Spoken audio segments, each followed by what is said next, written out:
சமூக சக்தியாக இருக்குன்னா எவ்வளோ புரியணும்னா ரொம்ப ஆர்வமாக அதுக்கு பணி செய்தார்கள். மறைத்து விட்டார். என்னுடைய தந்தையார் பழனி அவர்கள் வலதுகையுமாக இருந்தார்கள்.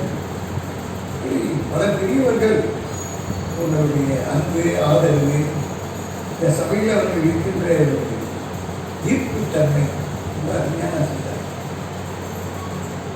மறக்க முடியாத ஒரு சபை. அடியனுடைய வாழ்நாள் பல சபையில் அடியன் பேசினா கூட எந்த கூட்டத்திற்கு அமர்ந்திருக்கின்ற இந்த ஒரு சபையில் பேசுகிற தனி சிறப்பு. காரணம் என்னன்னா, இந்த ஆர்வத்தை வைத்த சதாசிவ செட்டியார் ஐயா அவர்கள் படுத்த சிவஞானி சித்தாந்த வித்தகர். கயப்பாக்கம் சோமசுந்தரம் செட்டியாரனுடைய சிறிய தந்தையார்.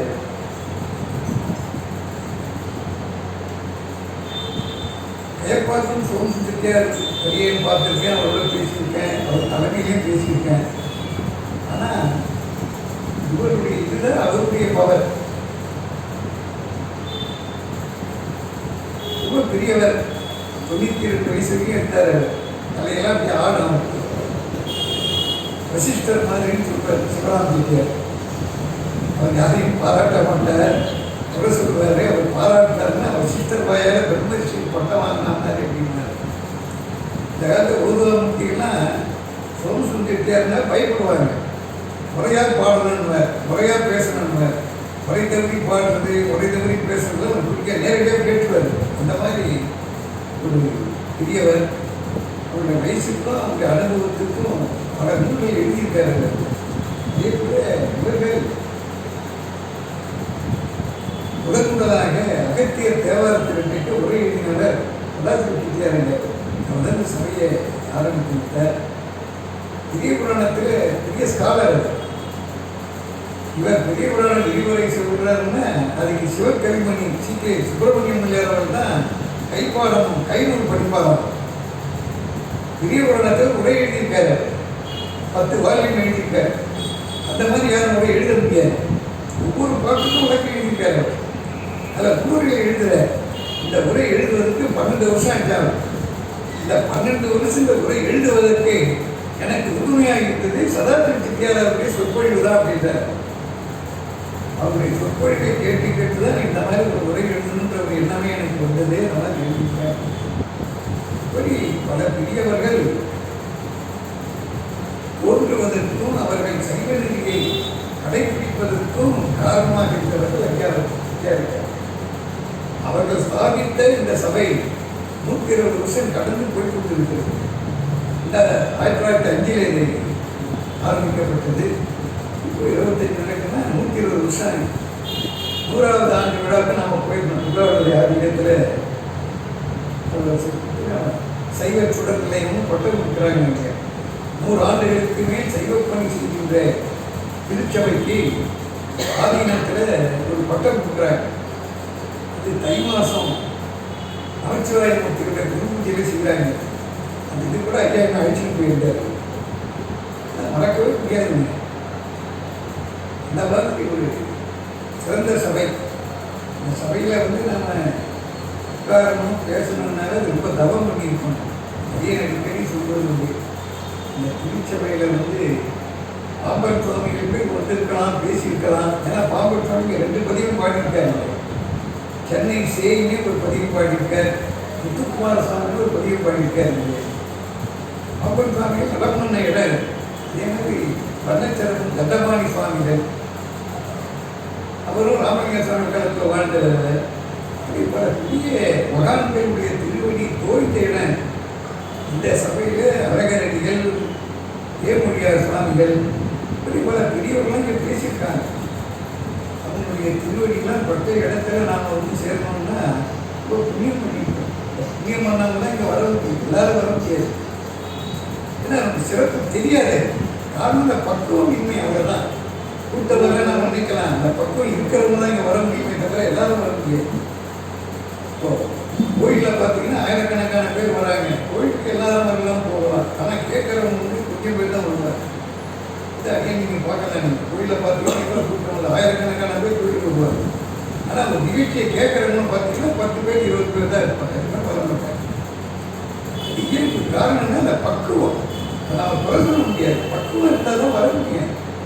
நாரத பக்தி சூத்திரனே ஒன்று எழுதியிருக்கார். அதில் 9 வகையான பக்தி பக்தி என்றார். அதில் முதல் பக்தி என்ன? சிரவண பக்தி அப்படின்றார். சிரவணம்னா கேட்பது. கேட்கறது எல்லாரும் கேட்க மாட்டாங்க. இப்போ நம்ம வீட்டில் நாம சொல்றது நம்ம பிள்ளைங்க கேட்கறாங்களா? கேட்க மாட்டாங்க. இல்லை, கேட்கறதுக்கு பக்குவம் இருந்தால் தான் கேட்பாங்க. கேட்க முடியும். இப்போ பிள்ளைங்களே கேட்கணும், மற்றவங்க கேட்பாங்க, நம்ம எதிர்பார்க்க முடியுமா?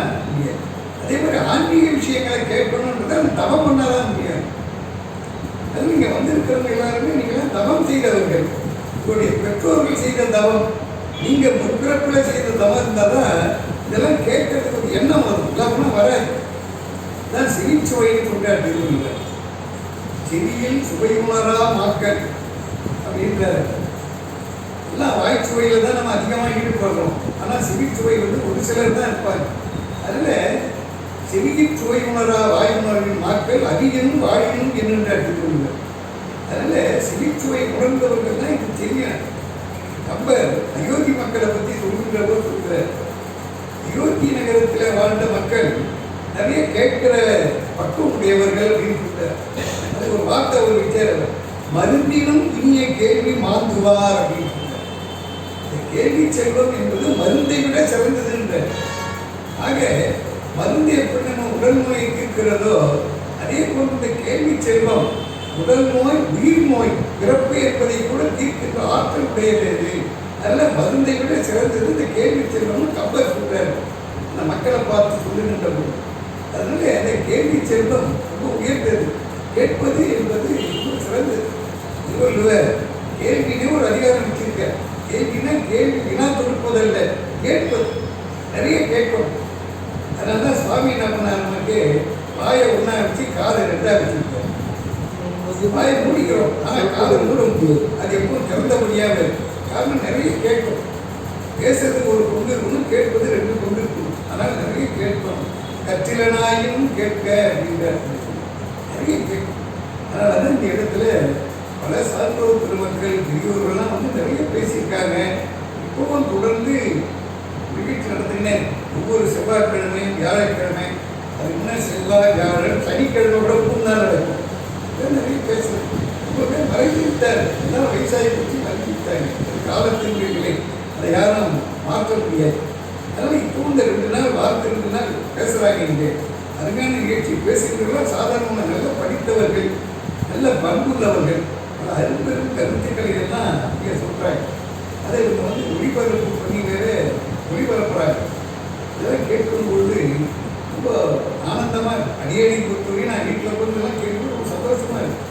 காரணம் என்னென்னா, ஆனால் ஒவ்வொரு இடத்துக்கு போய் கேட்கக்கூடிய நிலை நம்ம உடல்நிலை இல்லை, நாம் போக முடியாத சூழ்நிலை, வயசாகி போச்சு. ஆனால் இவங்க இந்த மாதிரி செய்யறதுனால என்ன, நம்ம வீட்டில் உட்காந்து நம்ம கேட்குறோம். கேட்கறது ஒரு பெரிய வாய்ப்பாக இருக்குது.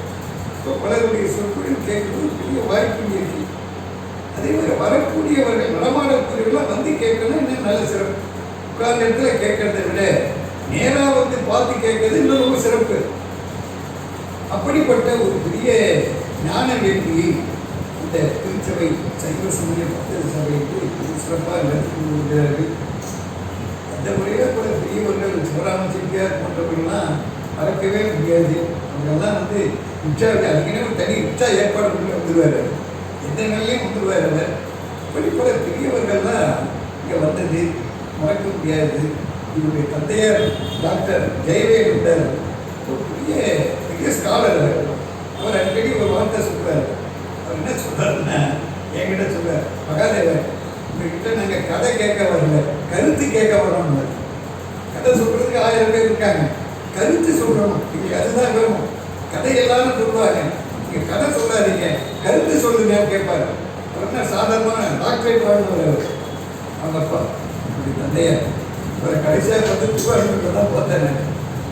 பேசிட்டு அடுத்த வாரம் வந்துருக்கேன். மறக்க முடியாது. அவருடைய வீட்டிலேயே அடியார்களுக்கெல்லாம் பாதல் பூஜை பண்ணி சாப்பாடு கொடுத்தார். சென்னை சிவனடியார் கூட்டத்தில் பல பெரியவர்கள். அவங்களுடைய ஆசை தான் அடியை இப்போ பேசுகிறேன்னா, நான் படித்த பெரிய படிப்பாளி கிடையாதுங்க. நான் முறையாக படிக்காதவன். பலருடைய சொற்கள், பலருடைய ஆசீர்வாதம். இப்போ சித்தரையை அடிக்கடி சொல்லுவாங்க, பெரியவங்க ஆசீர்வாதம் தானே இந்த சபை நடக்குது அப்படின்னு சொல்லுவாங்க. பெரியவர்களுடைய ஆசீர்வாதம், இந்த பெரியவங்களுடைய அனுப்பிரகம் தான் நம்மளை வாழ வச்சுட்டு. அதனால் பெரியவர்களுடைய தொடர்பு ரொம்ப நமக்கு முக்கியம். பெரியாரை துணை போடுறதே ஒரு அதிகாரம் வச்சிருக்காரு திருவள்ளுவர். அரியவற்றோடெல்லாம் அரிதே பெரியாரை பேணி தவறாக கொள்ளுகின்ற அரியவற்றில் பெரிய பெரியனா பெரியவர்களோடு தொடர்பு கொள்வது ரொம்ப கடினன்றார் திருவள்ளுவர். அப்படி பல பெரியவர்களோடு தொடர்பு கொள்வதற்கு நமக்கு அடியனை பொறுத்தவரை இந்த சபை எனக்கு ரொம்ப உதவியாக இருக்குது. பல பேருக்கு தொடர்பு ஏற்படுது. இதை கூட நம்ம பார்க்க முடியுமா? அப்படிப்பட்ட ஒரு நிலையில ஐயாவர்கள் வந்தது அடியனுக்கு ரொம்ப பெரிய மகிழ்ச்சிங்க. முடிச்சுட்டு போகும்போது வீட்டில் போய் பார்த்துட்டு போனான்னு நினைச்சிருந்த அவரே வர்றதுக்கான ரொம்ப மகிழ்ச்சி. அது இறைவனுடைய முருகனுடைய திருவுருவை விருப்பமாக பார்க்குறாங்க. கந்தசாமி எங்கள் சொந்தசாமின்னு சொல்கிறாங்க. இந்த கந்தசாமி சொந்தசாமியாக இருந்து ஐயாவை கொண்டு வந்து வச்சிருக்காரு. ரொம்ப மகிழ்ச்சியாக இருக்கிறது. அதே வந்து இன்னைக்கு என்ன ஒன்று நினைச்சேன்னா, நாளைக்கு தீபாவளி திருநாள். இந்த தீபாவளி திருநாளில் தெய்வமணி மாலையை பற்றி அவன் சிந்திக்க இருக்கிறோம். நல்ல பெருமான் வந்து 6000 பாடல் பாடியிருக்கார். நிறைய உரைநடை எழுதியிருக்கார். உரைநடையில் வந்து ரொம்ப முக்கியமானதுன்னா ஜீவகாருடைய ஒழுக்கம், அப்புறம் வந்து மனுமுறை கண்ட வாசகம். அதுக்கு அவசியம் படிக்கணும். பாடலாக படிக்கணும் கூட உரைநடையில் எழுதியிருக்கார். உரைநடையை படிக்கணும். நீங்கள் வரலாறுடைய பாடல்கள் எல்லாமே படிக்கணும் அப்படின்னு நினைச்சு நம்மளால் முடியாது. எனக்கு இருக்கிற சூழ்நிலை அந்த மாதிரி இருந்தாலும் படிக்கின்ற வழக்கம் குறைந்து கொண்டு வருகிறது. செல்போன் வந்த போல படிக்கிற வழக்கமே குறைஞ்சி போச்சு. புத்தகம் படிக்கிறதுக்கு ஆள் கிடையாது. அதனால் புத்தகம் போடுறது பயப்படுறாங்க. புத்தகம் போட்டால் விற்பனை ஆகுமான்ற சந்தேகமாக இருக்குது. அந்த மாதிரி ஒரு சூழ்நிலை இருந்தாலும் செல்போனில் படிக்கிறதுக்கும் புத்தகத்தில் படிக்கிறது நிறைய வித்தியாசம் இருக்குது. அடியேனை பொறுத்தவரை நான் புத்தகத்தில் படிக்கிறது தான் விரும்புகிறேன். செல்போனில் படிக்கிறது நான் விரும்புறது கிடையாது. அது எனக்கு பிடிக்காது. கண்ணு நிறைய பாதிக்குது. ஒரு நாளைக்கு 2 மணி நேரத்துக்கு மேலே செல்போனை பார்க்கக்கூடாதுன்றாங்க. நான் 24 மணி நேரம் செல்போனில் தான் பார்த்துக்கணும். இல்லை கண்ணு ரொம்ப பாதிக்குதுன்றாங்க டாக்டருங்க, கண் டாக்டருங்க. அதனால படிக்கிறது ரொம்ப நல்லது. அந்த முறையில் அண்மையில் ஒரு புத்தகம் வெளியிட்டிருக்கேன். வள்ளல் ராமலிங்கர் வாழ்வும் வாழ்க்கும் அப்படின்னு ஒரு புத்தகத்தை நர்மதா பதிப்பெல்லாம் வெளியிட்டிருக்கு. 90 ரூபா தான் விலை. அதை எழுதினவர் BS ஆச்சாரியா என்பவர் எழுதியிருக்காரு. ரொம்ப அருமையாக எழுதியிருக்காரு. அந்த புத்தகத்தை நீங்கள் படிச்சீங்கன்னா வள்ளலாருடைய 6000 பாட்டையும் படித்த பலன் நீங்கள் பெறலாம். அந்த மாதிரி எழுதியிருக்காரு. படிக்கின்ற பொழுதே உள்ள முருகுகிறது, கண்ணீர் பெருகுகிறது. அதே எனக்கு அனுபவம். அந்த புத்தகத்தை தயவு செய்து நீங்கள் வாங்கி படிங்க. 90 ரூபாய்க்கு இன்னைக்கு நத்தி ஒன்றுமே கிடையாது. 100 ரூபாய்க்கே மரியாதை இல்லை. அதனால 90 ரூபா கொடுத்த அந்த புத்தகத்தை வாங்கி படிக்க தயவு செய்து வள்ளலாருடைய நிலையை நீங்கள் நன்றாக உணர்ந்து கொள்ளலாம். அதே மாதிரி திருவிக்கா அவர்கள் வள்ளலார் திருவுள்ளம்னே ஒரு நூல் எழுதியிருக்கார். ராமலிங்க சுவாமிகள் திருவுள்ளம்னு அந்த காலத்தில் ஒரு சொற்பொழி வார்த்திருக்கார் வடலூரில். அது புத்தகமாக வெளியிட்டிருக்காங்க. அது பாரி நிலையத்திலையும் பூம்புகார் புத்தகம் வெளியிட்டிருக்காரு. அந்த புத்தகத்தை வாங்கி படிங்க. 2 புத்தகம் படிச்சீங்கன்னா வள்ளலாரை பற்றி நீங்கள் முழுமையாக தெரிந்து கொள்ளலாம். அவ்வளோ விஷயம் இருக்காது. அதனால் தயவு செய்து படிங்க. இப்போ நம்ம இந்த தெய்வமணி மாலை அவருடைய வரலாற்றை பொறுத்த வரைக்கும் முதலாக பாடிய நூல் தெய்வமணி மாலை அப்படின்னு தவத்திரு ஊரநடிகள் அவர்கள் சொல்றார். அவர் தான் முதலாக வாழ்க்கை வரலாற்று முறையிலே திருவள்ளுவரை பதிப்பித்தார். அதை முதல்ல பதிப்பித்தது அருட்செல்வர் பொள்ளாச்சி மகாலிங்கம் ஐயா அவர்கள் ராமலிங்கர் பணிமன்றத்தின் மூலமாக அதை பதிப்பிச்சார். அதில் பார்த்தீங்கன்னா முதல் பதிவு எதுனா தெய்வமணி மாலை. இந்த திருமணி மாலை வள்ளலார் பாடிய போது அவருக்கு வயசு 9 வயசு. 9 வயசுல அவர் பாடிட்டார். 31 பாடல். அவர் ஏன் 31 பாடணும் அப்படின்னா அதுக்கு சில விஷயம்லாம் முன்னாடியே சொல்லியிருக்காரு. தமிழ் எழுத்துக்கள் மொத்தம் 31, உயிரெழுத்து 12, ஆயுத எழுத்து 1, 18 மெய் எழுத்து. இதெல்லாம் சேர்த்தா மொத்தம் 31 எழுத்து. இந்த 31 எழுத்தை வைத்து தான் பாடியிருக்காரு. அதில் 31 வகை அனுபவங்கள். இதை பற்றி நிறைய நமது பேராசிரியர் டாக்டர் பை ரத்ன சிவாபாதி அவர்கள் நிறைய வழக்கு எழுதியிருக்காரு. இதை நமது அப்பா அரங்கன் அவர்கள் ஒவ்வொரு தைப்பூசத்துக்கும் ஒவ்வொரு தொகுதியாக இங்கே வெளியிட்டார். ஒவ்வொரு தைப்பூசத்துக்கும் கந்த கூட்டத்தில் பழனி ஆண்டவர் பக்கத்தில் வள்ளலார் இருவருடைய திருமேனிகளை வைத்து 2 பேருக்கும் ஒரே நேரத்தில் சிறப்பு அபிஷேக ஆராதனை எல்லாம் செய்து ஒரு நூல் வெளியிடுவார். பதிப்பாசிரியர் அப்பா அரங்கன் அவர்கள். அதை எழுதினவர் யாருன்னா டாக்டர் வைரா அவர்கள். அதை பற்றி பேசுறது யாருன்னா அடியே பேச வைப்பார். நான் சொன்னேன், சார் நீங்களே பேசலாமே அப்படின்னு சொன்னால் வைரா இல்லை நீங்கள் தான் பேசணும், நாங்களாம் கேட்கணும். அப்படின்னு ஒரு அன்பு. அவர் தான் எழுதுறவரே அவர் தான். அவரே என்ன பேச சொல்லுவார், பேச சொல்லி கேட்பார். இந்த மாதிரி ஒரு பேராசிரியர் உலகத்தில் பார்க்க முடியாதுங்க. இந்த கர்ப்பம் இல்லாத ஒரு பேராசிரியர், அன்பே வடிவமானவர், இந்த மாதிரி ஒரு பேராசிரியர் யாரும் பார்க்க முடியாது. அவர் இதுக்கு அவர் சொல்வார் அடிக்கடி, இந்த புத்தகம் நான் எழுதலைங்க, பேனா எழுதிருக்கேன், தானாக எழுதியிருக்கேன். நான் எழுதலை, பகலாக எழுதலை, தானே பேனா வைக்கிறேன், பாட்டை எழுதியிருந்தேன். அரங்கன் அவர்களும் பேராசிரியருடைய சீடராக இருந்தவர் அப்பா அரங்கன் அவர் தான் பதிப்பாசிரியர். ஒரு பகுதியாக அதை வெளியிட்டார்கள். கடைசியாக 24 பாடலுக்கு தான் உரை எழுதினார். அப்புறம் அவர் மறைந்து விட்டார். உடல்நிலை சரியில்லாமல் போச்சு. உடல்நிலை சரியில்லாத பொழுது அவர் என்ன பண்ணார், மேற்கொண்டு இந்த 7 பாடல்களுக்கு 25லேருந்து 31 வரைக்கும் அதை வேற யாராவது ஒருத்தர் எழுத சொல்லுங்க அப்படின்னு சொல்லிட்டு, அப்போ கவிஞர் லம்போதரன் உங்களுக்கு தெரியும், நம்ம நூல் நிலையத்து லைப்ரரினா இருந்தார், அவர் எழுதியிருக்கார். ஆனால் அதை வெளியிட்ட நம்முடைய ஆப்பா அரங்கனுக்கு திருப்தி வரல, ரொம்ப சுருக்கமாக இருக்குங்க, அது எனக்கு அவர் திருப்தியாக இல்லை அப்படின்னு. அப்புறம் அவர் என்ன சொன்னேன், என்ன எழுத சொன்னார். நான் சொன்னேன், பேராசிரியர் பண்ணல என்ன, நான் என்னங்க மலை மடு, நான் போய் அது 7 புத்தகத்துக்கு எப்போ 7 பாட்டை எப்படி எழுதிக்கல, நீங்கள் எழுதுங்க, நீங்கள் எழுதினா தானே என்ன ஒரு திருப்தி அப்படின்னு சொன்னார். அப்புறம் அதே மாதிரி 7 பாடல்கள் எழுதியிருக்கேன். அதை அவர் வெளியிட்ட பிற்பாடு அது முன்னாடி நம்முடைய அவர் ஒரு பாப்பா நடிகார்.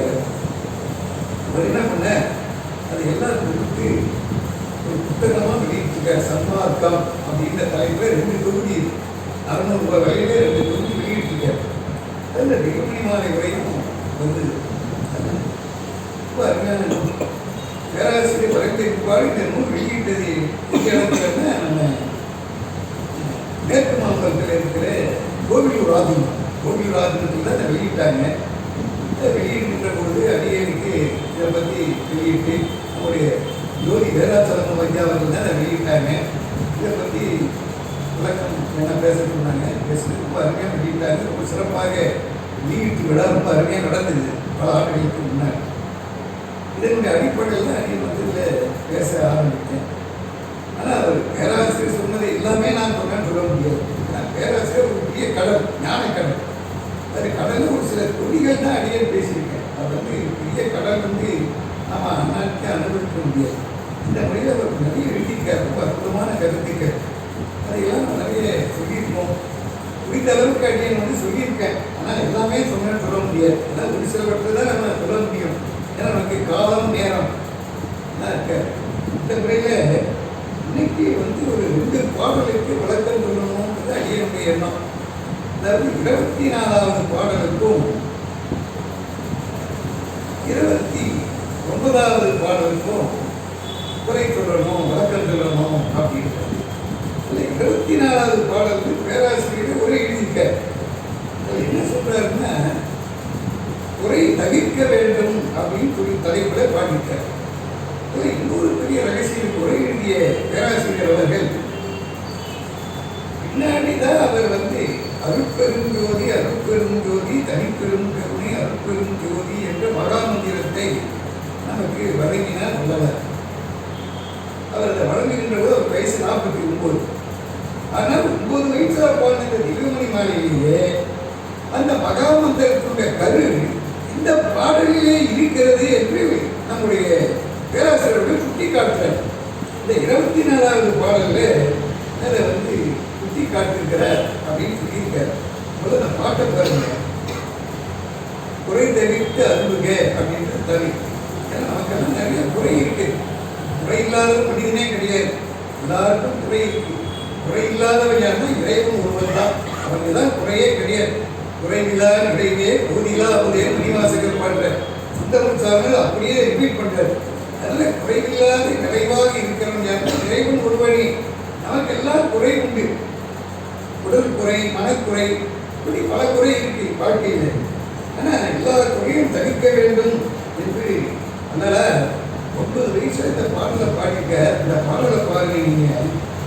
கற்ற மேலவரோடும் கூடி உள்ளே கல்வி கற்கும் நெறி தேர்ந்து கல்லே கனிவு கொண்டு உனது திரு அடியை ஒரு கனவிலும் கருதிலே நல்ல நல்ல குற்றமே செய்வது என் குணமாகும். அப்பெரும் குற்றம் எல்லா குணம் என கொள்வது நின் அருட்குணமாகும். என்னில் என் குறை தவிர்த்து அருள் புரிகுவாய். பெற்றமேல் வரும் ஒரு பெருந்தகையில் அருள்கூறு பெற்று எழுந்து ஓங்கும் உடனே பிரணவாகார சின்மயே விமல சொரூபமே வேதத்தில் பரபிரம்மே தத்தகைய சென்னையில் கந்த கோட்டத்துள் பல தலமொன்றும் கந்தவேலே தன்முக துயமணி முன்முக செல்வமணி சண்முக தெய்வமணியே என்று இந்த பாடலிலே அமைக்கிறார். ஒவ்வொரு பாடலிலும் சென்னையில் கந்த கோட்டத்துள் பல தலமொன்றும் கந்தவேலே தன்முக துயமணி முன்முக செல்வமணி சண்முக தெய்வமணியே என்பது மகுடமாக இந்த 31 பாடல்களும் அமைந்திருக்கிறது. அதில் முதல்ல ஒரு அடைமொழி, ஒவ்வொரு பாட்டுக்கும் ஒரு அடைமொழி கொடுக்கிற தருமபுரி சென்னைன்னு 8வது பாடலில் சொன்னார். அதே மாதிரி முதல் பாடலில் தருவோங்கு சென்னைன்னு சொன்னார். ஆனால் உரையாசிரியர்கள் பல பேர் என்ன நினைக்கிறாங்கன்னா அந்த சென்னைக்கு உரிய அடைமொழின்னு தான் நினைச்சு எழுதியிருக்காங்க. இதற்கு அல்பா முழுமைக்கும் உரை எழுதியவர் உரைவேந்தர் பேராசிரியர் துரைசாமி பிள்ளையவர். அவர் முழுமையா எல்லாத்திற்கும் எழுதியிருக்காரு. அவர் இதுக்கு உரை எழுதியிருக்கார். ஒரு பெரிய உரைவேந்தர்னே பேர். இந்த மாதிரி உரை எழுதுறது ஆள் கிடையாது. அவருடைய பிள்ளை தான் டாக்டர் அபை நடராஜன் அவர்கள். அவருடைய பேரை அதே மாதிரி தமிழ் துறை தலைவராக இருக்கார். இப்போ என் அருள் என்பவர். அது அது அவருடைய பெரிய குணம். மதுரையில் தியாகராயர் பேராசிரியர் இருந்தார். அண்ணாமலை பல்கலைக்கழகத்தில் பேராசிரியர் இருந்தார். பல பணிகள் நிறைய நூல்களை பதிப்பித்து இருக்கிறார். சித்தாந்த கலாநிதினே ஒரு பட்டம் கொடுத்தாரு. அந்த மாதிரி பேராசிரியர் அவை ஸ்ரீ குருசாமி அவரு இந்த அடைமொழியெல்லாம் சென்னைக்கு உரிய அடைமொழியாக எடுத்துக்கொண்டார். ஆனால் நம்முடைய பேராசிரியர் டாக்டர் வைரா அவர்கள் அது சென்னைக்கு உரிய அடைமொழி அல்ல, கந்த கோட்டத்தில் இருக்கின்ற முருகனுக்குரிய அடைமொழியாக கொள்ளணும் அல்லது கந்த கோட்டத்துக்கே அதை அடைமொழியாக கொள்ள வேண்டும் என்று அவர்கள் குறிப்பிட்டிருக்கிறார். அந்த முறையிலே தத்தகைய சென்னையில் கந்த கோட்டத்துள் பல தலமும் கந்தவேதேன தத்தகை அப்படின்னு சொன்னால் தன் தகை. அதை பிரிக்கின்ற பொழுது தகை சொன்னால் பெருந்தன்மை, பெருந்தகமைன்னு சொல்வார். பெருந்தகமைன்னு சொன்னால் எவ்வளவு தவறு செய்தாலும் பொறுத்தருகின்ற மனமுடையவர்கள் பெருந்தன்மை உடையவர்கள். இறைவனுக்கு பெருந்தகைன்னு பேர்.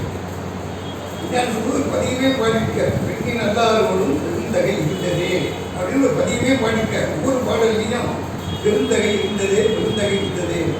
அப்பர் சுவாமிகள் கூட ஒரு திருத்தாண்டகத்திலே பெருந்தகை அப்படின்னே ஆரம்பிக்கிறார். செங்காட்டங்குடி திருத்தாண்டகத்தில் பெருந்தகை என்று சொன்னால் தவறு செய்கின்றதையெல்லாம் பொறுத்து கொள்ளுகின்ற தன்மை. அதுதான் பெருந்தன்மை என்பது பெருந்தகைமை அப்படின்னு சொல்லுவோம். அந்த பெருந்தகை உடையவர் முருகப்பெருமான். அவன் எவ்வளவு தவறுகளை செய்தாலும் அதை பொறுத்துக் கொள்ளுகிறார். அதுதான் இறைவனுடைய பெரிய தன்மை.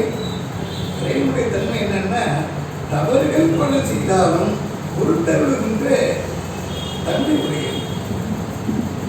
திருப்பூர் சிதம்பர சாமி ஒரு பாடலை சொல்றார். ஏழை பிழை செய்தாலும் ஏழையை இறங்கி தீர்வு முடியாத தெய்வமே நீதி தடைக்கின்ற போது தனிவுடலே நாயே விளைக்கின்ற வாரி நீ பேசி. இது தர்மபுரம் பாடினார்னா தெய்வமே நீ பேசி, தெய்வமே பேசி, பேசி தெய்வமே அப்படின்னு பாடுவார். அதை மாற்றி மாற்றி பாடுகின்ற பொழுது கேட்பதற்கு ஆனந்தமாக இங்கே பாடிக்க தர்மபுரம் பாடாத கச்சேரி ரொம்ப அருமையாக பாடுவார். அவருடைய நினைவு நாள் விழுப்புரம் கொண்டாடினாங்க. போன வாரம் தர்மி ஆதீனன் அவர்களே தலைமை தாங்கி நடத்தினாங்க தர்மபுர சமய பிரச்சார நிலையத்தில். அதனால இறைவன் நாம எவ்வளவு தவறு செய்தாலும் பொறுத்து கொடுக்க. நாம செய்த தவறுக்கெல்லாம் இறைவன் தண்டனை கொடுத்தா நம்மளால தாக்க முடியுமா? பிழை என்பது தெரியாமல் செய்வது, தவறு என்பது தெரிந்தே செய்வது. அவர் பிழையையும் பொறுக்கின்றார், குற்றத்தையும் பொறுக்கின்றார்.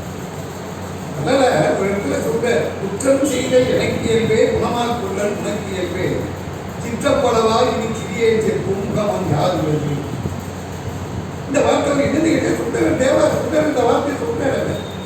குற்றம் செய்யணும் குணம் என கருதும் கொள்கை கண்டனின் குறைகளை அடைந்தேன் அப்படின்னு பாடியிருக்காரு. எவ்வளவு குற்றம் செய்தாலும் குணமாக கொள்கின்ற தன்மை உடையவன் இறைவன். அது இறைவனுடைய சௌலபியம்னு சொல்லுவாங்க வளர்ந்து. அதாவது பெரும் கருணை, பெரிய கருணை. நாம எவ்வளவு தவறு செய்தாலும் நம்மை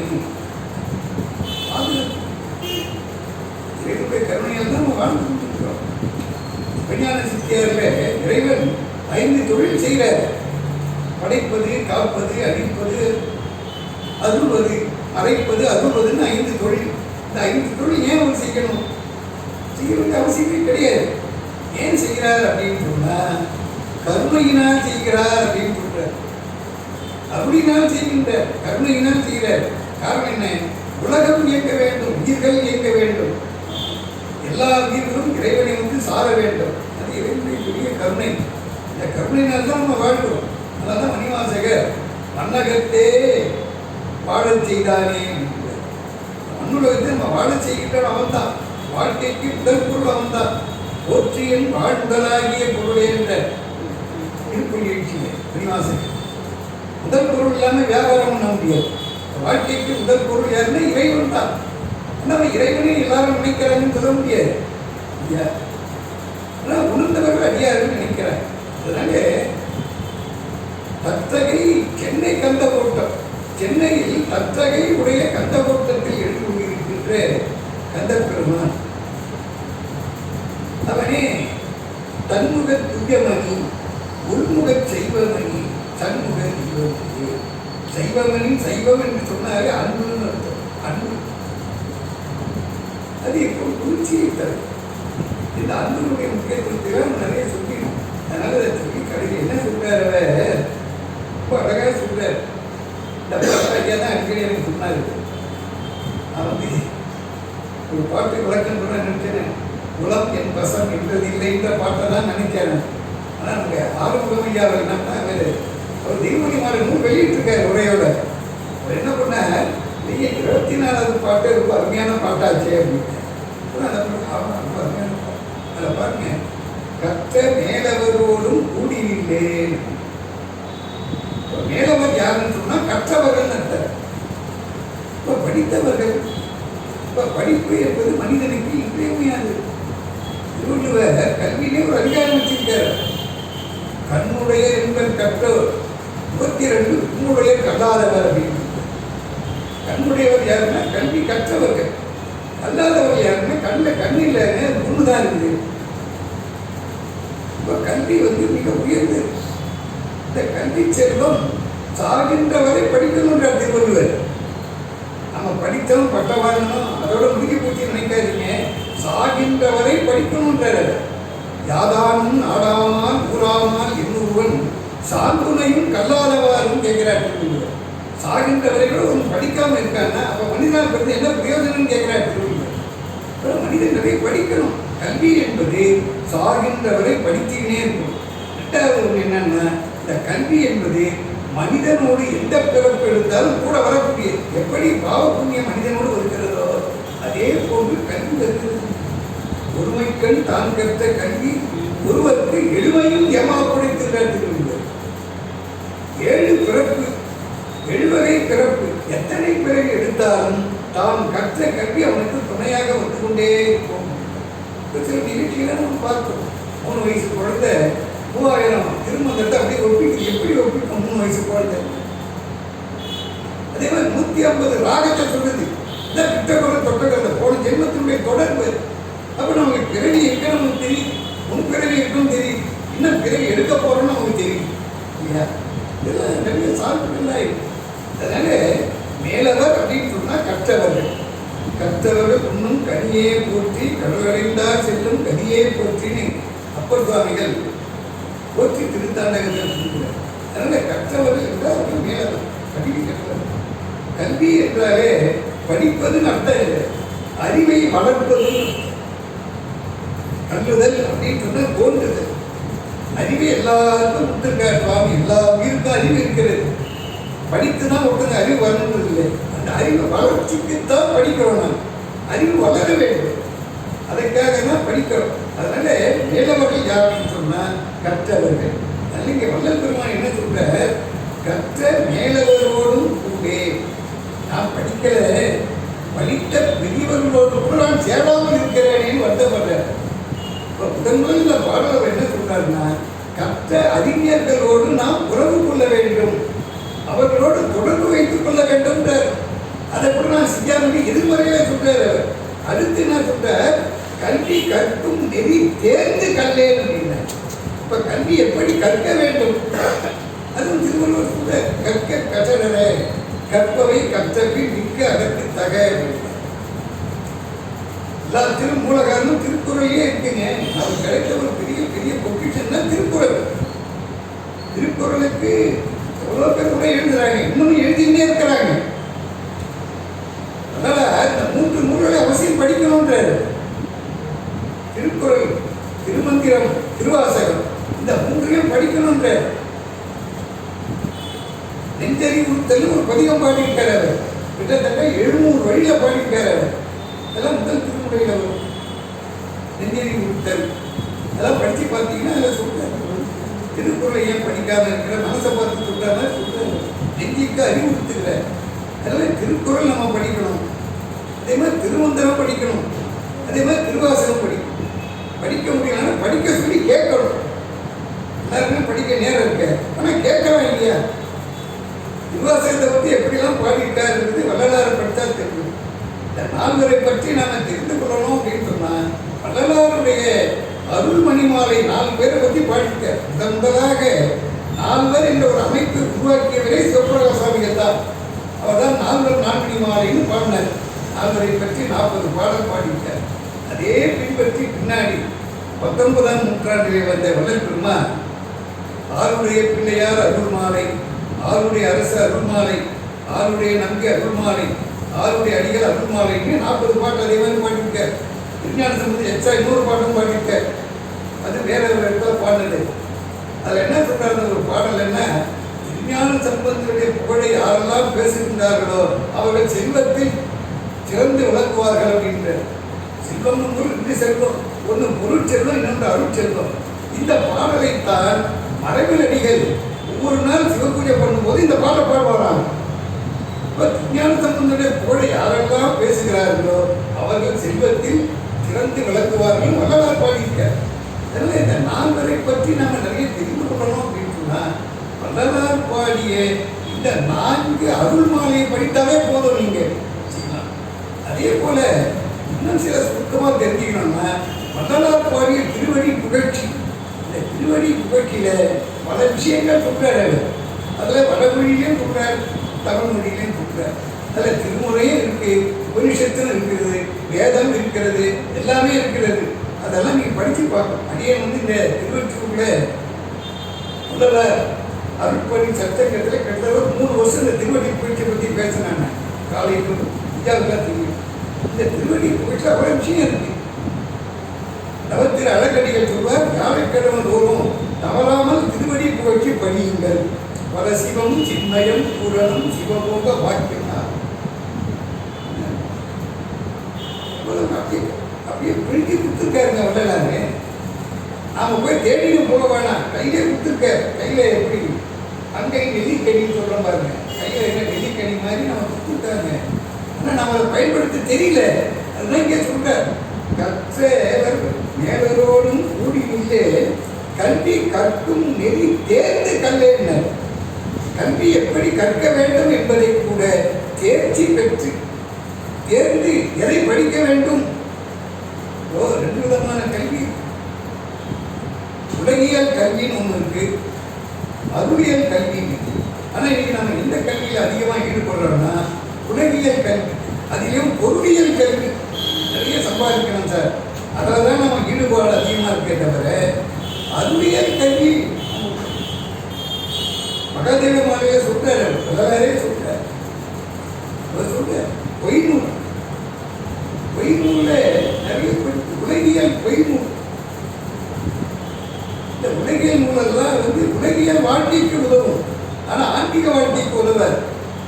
அதனால பல விஷயங்கள் நிறைய வரலாறு சொல்லியிருக்க. அதனால கல்வி கற்கின்ற பொழுது எதை கற்க வேண்டுமோ அதை கற்கணும். ஆனால் நம்ம இன்னைக்கு என்ன பண்றோம்னா தேவையில்லாத படிக்கணும், இது தேவையான. அதனால கற்க கசடர அதை பிரிச்சு பற்றி சொல்லுவாங்க. கற்க கற்பவை கற்க, கசடர கற்க, கற்ற பின் அதற்கு தகை நிற்க. இதை பிரிச்சு படிக்கின்ற பொழுது அந்த திருக்குறளை இங்கே ரொம்ப ஆழ்ந்து சிந்திக்க வேண்டிய திருக்குறள். அதெல்லாம் படிக்க வேண்டியதை படிக்கணும், தேவையில்லாத படித்தா நம்ம குழப்பம் அதிகமாகும். அதனால் நல்லதை படிக்கணும். அதனால என்ன சொல்ற, கற்கும் நெறி தேர்ந்து கல்லே கனிவு கொண்டு உனது திருவடியை ஒரு கனவிலும் கருதிலே. உன்னுடைய திருவடியை நினைப்பதற்கு மனம் கனிய வேண்டும், உளம் முருக வேண்டும். கனினா பழம், பழம் போன்று உள்ளம் முருகி உன்னுடைய திருவடியை நான் கனவிலே கூட கருதவில்லை என்றார். முருகனை நேரே ரசித்தவர் அவர், ஆனால் நமக்காகவே பாடின மாதிரி பாடிவிட்டார். கனவிலும் உன்னுடைய திருவடியை நான் கருதவில்லை, குற்றமே செய்வது என் குணமாகும். குற்றம் செய்தல் குற்றம் செய்தல் எனக்கேவே குணமாக்குள்ள உனக்கேவே சிற்றம்பளவாக நீ சிறியே செப்பும் குணமாக யாருன்னு வளரான் படிக்க. முதல்வர் என்ன சொன்னார், குற்றம் செய்யணும் குணம் என கருதும் கொள்கை கண்டு நீ குறைகள் அடைந்தே அப்படின்னு பண்ணார். குற்றம் செய்யும் தெரிந்தே செய்வதற்கு குற்றம்னு பேர். தெரியாமல் செய்தால் அது பிழை. பிழை நம்ம செய்கிறோம், எதவே செய்வோம் அப்படின்னு சொல்லுவோம் ஆங்கிலத்தில். பிழை செய்வது மனிதனுக்கு இயல்பு. நம்ம நிறைய தவறு செய்கிறோம், தவறே செய்ய யாரும் சொல்ல முடியாது. தெரிந்தும் தெரியாமலும் நிறைய தவறு செய்கிறோம், தெரியாமல் செய்வது. ஆனால் தெரிந்தே செய்வதற்கு பேர் தவறுன்னு அர்த்தம் இல்லை, குற்றம்னு பேர். அதனால் இங்கே குற்றம் செய்வது எனது குணமாகும், அப்பெரும் குற்றம் எல்லாம் குணம் என கொள்வது என் அருட்குணமாகும்.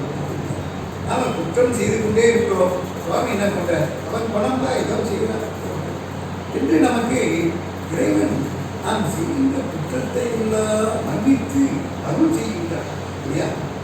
நாம் செய்கிற குற்றங்கள்லாம் நம்ம மனசாட்சி பிரகாரம் நினைத்து பார்த்தா, அடியேறி போட்டு நான் நினைக்கிறேன் எனக்கு ஒரு வேளை சோறு கூட கிடைக்கக்கூடாது, ஆனால் எனக்கு 3 வேளை சோறு கிடைக்கும்.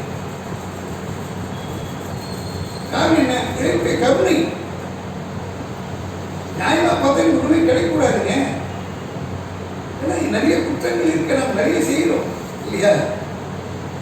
குற்றம் உண்டு என்னிடத்தில் ஆயினும் உன்னை அடைந்தேன். இந்த பாட்டை திருத்தணி சுவாமிநாதனும் தருமபுரம் சுவாமிநாதனும் அடிக்கடி பாடுவாங்க.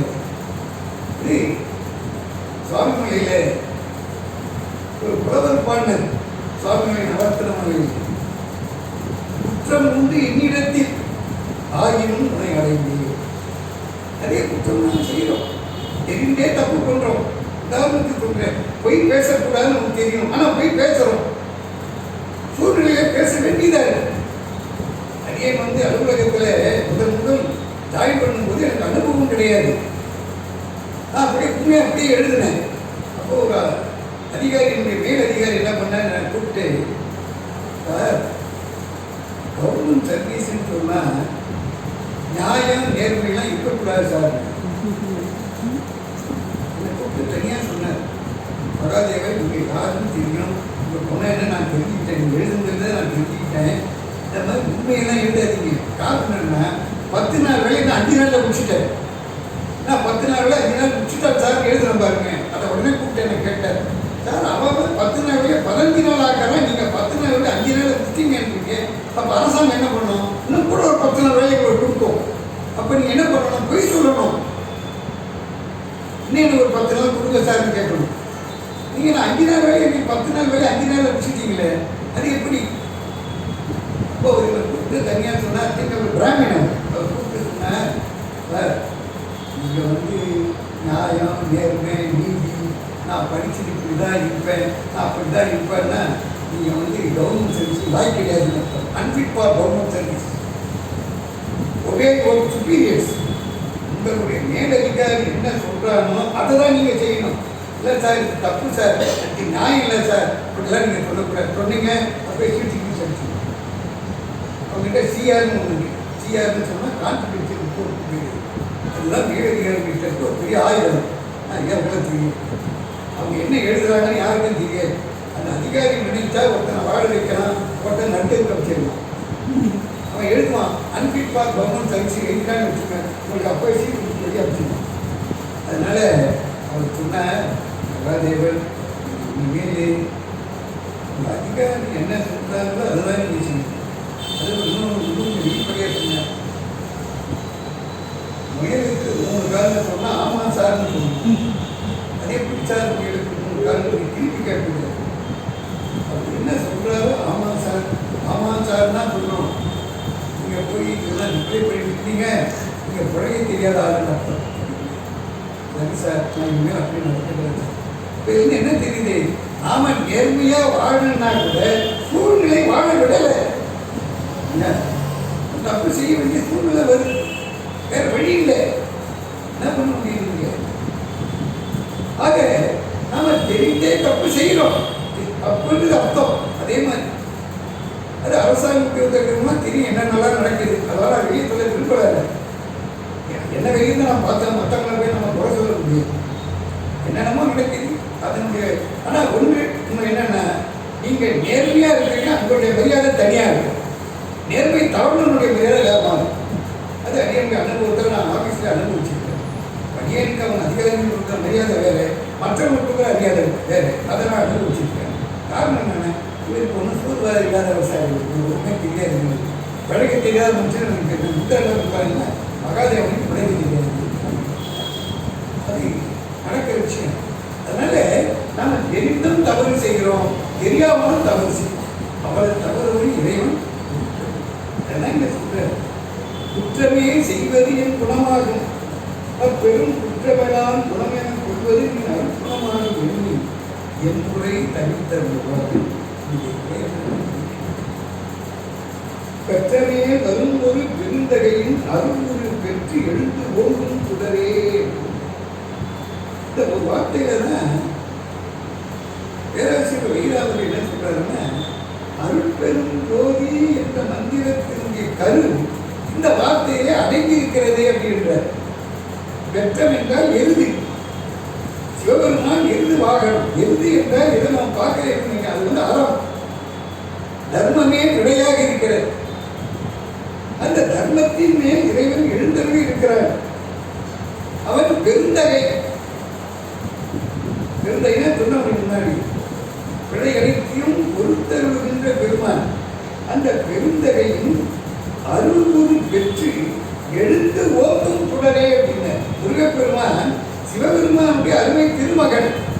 அவன் எப்படிப்பட்டவன் சொன்னா, இங்க ஒரு வார்த்தை எழுதுறாரு, பேராசிரியர் எழுதுறாருன்னா, அன்பே சிவம்னு சொல்றமே அதே மாதிரி அருளே கண்டன் என்று நாம் சொல்ல வேண்டும்.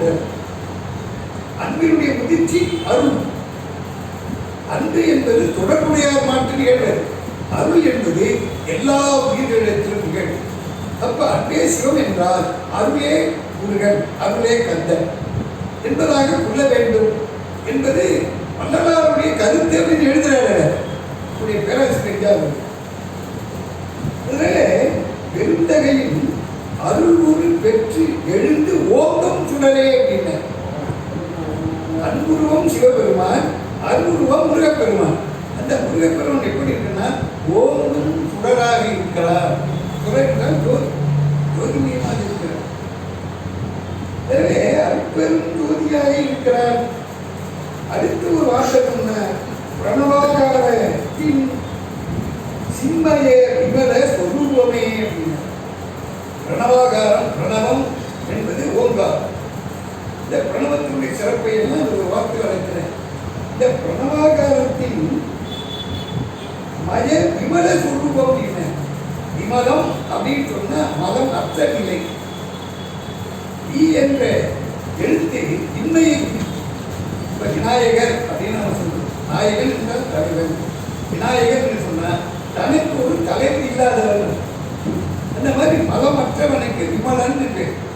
அதில் சிவபெருமானுக்கு விமலன் பேர்.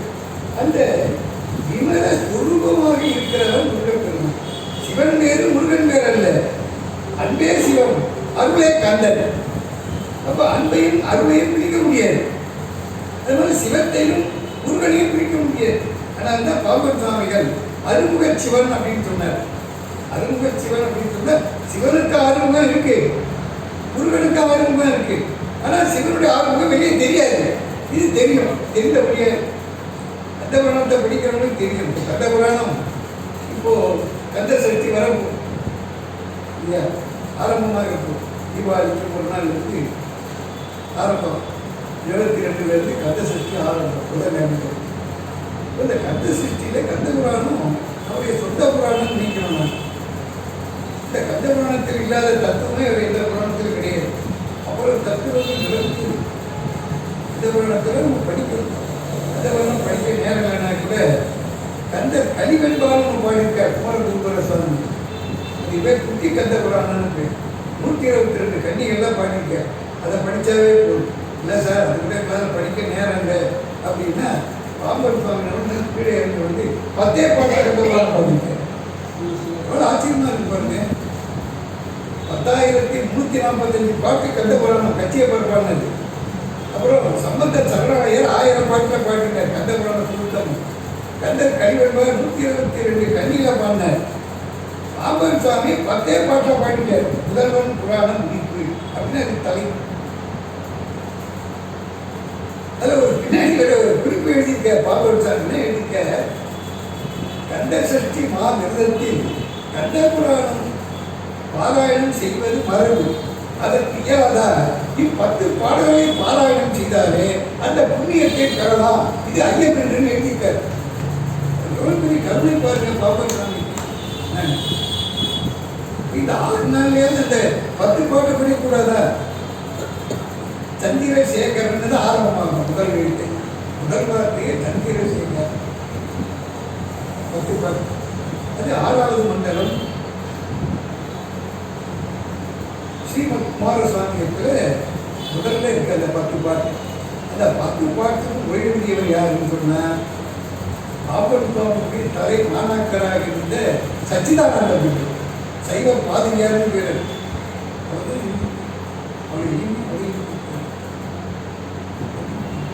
நம்ம பெரியவர்கள் பெரிய அளவிலேயே எழுதியிருக்காங்க, சிறிய அளவில் அவங்க சக்திக்கு தகுந்த மாதிரி.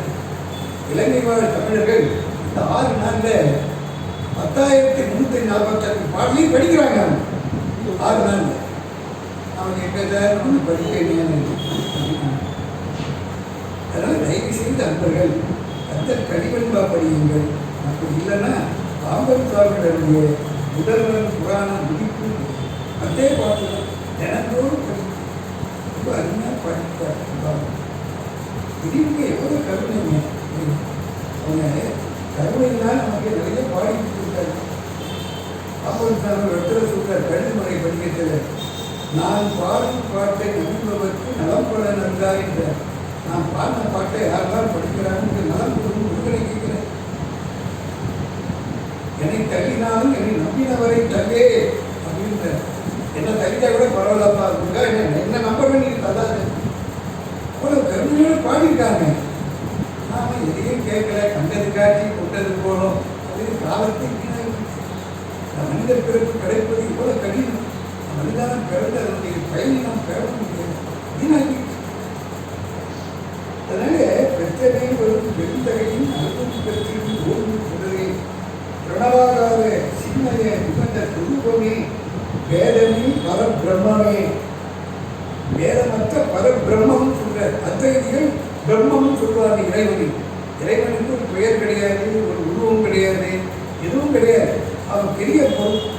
பிரம்மம் என்று சொன்ன பெரிய பொருள், ஆராயக்கூடிய ஒரு பொருள் அப்படின்னு அது அர்த்தம். இங்கே பிரம்மம் என்று சொல்வார். ஆனால் பெரிய பிரம்மம் அப்படின்னு சொல்றாரு. வேதமே பரபிரம்மே என்ற பரம் என்றால் மேலானது. வேதமில்லாத பரபிரம்மம் எந்த சிவனுக்கும் முருகனுக்கும் வேதம் கிடையாது. அல்ல சிவன் முருகன் ரெண்டுமே ஒன்றுதான். வேதப்படுத்தி பார்க்கக்கூடாது என்றார் பாம்பன் சுவாமி. ஒரு பதிகம் பாடியிருக்க, 8 பாடல் பாடியிருக்க. அதில் சொல்ற விநாயகர், முருகன், சிவன், அம்பிகை இந்த 4 வேத படித்து பார்க்கக்கூடாது என்ற. அப்படி பார்த்தா தீராத நரகத்துக்கு போவாங்க. ஒரு பொருள் எடுத்துக்கொண்டால் நீளம், அகலம், உயரம், கனம் இந்த 4 இருக்கும். இந்த 4 தான் இந்த 4 வேதத்தை விட்டு மோனஸ்தவத்தில் சொல்றீங்க. அவேத பதையே நமோ நமக அப்படின்னு வேதத்தை எதிர்பார்த்து அவேதம் எல்லாத்தையும் வேதத்தோட வேதம்னா திரிவு உணர்ச்சி எல்லாத்தையும் உண்ணா பார்க்கும். கண்ணன் கீதையை சொல்றார், யாரையும் சபிக்காதீர்கள், யாரையும் வெறுக்காதீர்கள், யாருடைய மனதையும் புண்படுத்த பேசாதீர்கள். அப்புறம் அவரை கடைசி உங்கள் மனதை ஒருவர் புண்படுத்தினார், நீங்கள் அவரை புண்படுத்த வேண்டாம், நீங்கள் மனதாக அதை வருத்தப்பட்டாலே அந்த வருத்த அவரை தாக்குங்க. பகவத்கீதையில் இதே கருத்தை சுவாமி விவேகானந்தர் சொல்றார். யாரையும் வெறுக்காதீர்கள், யாரையும் சபிக்காதீர்கள், எல்லா இடத்திலும் இறைவன் இருக்கிறார், எல்லாமே இறைவன் குடும்பம். பெரியவர்கள் எவ்வளவு சொல்லியிருக்காங்க, நம்ம காது கொடுத்து கேட்கறதே கிடையாது எதையும். எனவே இப்படிப்பட்ட ஒரு பெரும் கருத்துக்களை எல்லாம் இந்த 24வது பாடலில் முறை தவிர்த்து அருள்க என்ற முறையில் பாடியிருக்கிற. அடுத்து நம்ம பார்ப்பது 79வது பாடல். 79வது பாடலில் துணை நின்று அருள்க அப்படின்னு மனசை பற்றி சொல்லுங்க. இந்த பாடலை அடிக்கடி நினைப்பது காரணம் என்னன்னா, எனக்காகவே பாடினாங்க. நம்ம மனசை நம்மளால அடைக்காத முடியல இல்லையா? நம்ம என்னதான் முயற்சி பண்ணாலும் மனசை அடைக்க முடியல. என்னாத என்னமெல்லாம் இன்னி ஏழை நிற்கம் உன்னாக செய்தி போதும் பராபரம் என்றார். கடவுளை வழிபடும் போது தான் மனசு எதிரையோ நீங்கி யாராலையும் பண்ண முடியல.